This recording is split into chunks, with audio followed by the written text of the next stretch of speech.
വേണമെങ്കിൽ ഒരു നോക്ക് കണ്ടോളൂ. ചിരിക്കരുതേ. അപ്പൊ എന്ത് വന്നാലും ഒരു ഫോട്ടോ, വീഡിയോ, ഓഡിയോ ആരുടെയെങ്കിലും ഒക്കെ പുറത്ത് വന്നു കഴിഞ്ഞാൽ എന്താ കുറിപ്പിയേട്ടാ കാര്യം? ധൈര്യമായിട്ട് പറഞ്ഞോളൂ.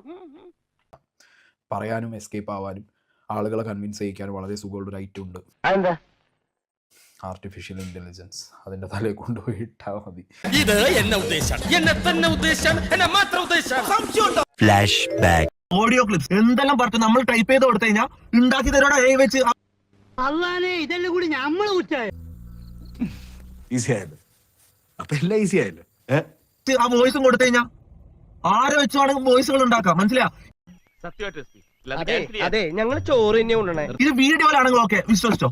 ഈ ഓഡിയോ ക്ലിപ്സ് ഇതെങ്ങനെ വിശ്വസിക്കും? ഒരു AI വോയിസ് ഇമിറ്റേറ്റിംഗിനോ ബ്രില്യന്റ് എഡിറ്റിംഗിനോ ഒന്നും എന്നെയോ എന്റെ കരിയറിനെ നശിപ്പിക്കാൻ കഴിയില്ല. AI ആണെന്ന് പറഞ്ഞു കഴിഞ്ഞാൽ ഈസി ആയിട്ട് എസ്കേപ്പ് ചെയ്യാം എന്നുള്ളൊരു ധാരണ ഉണ്ടെങ്കിൽ നടക്കൂല.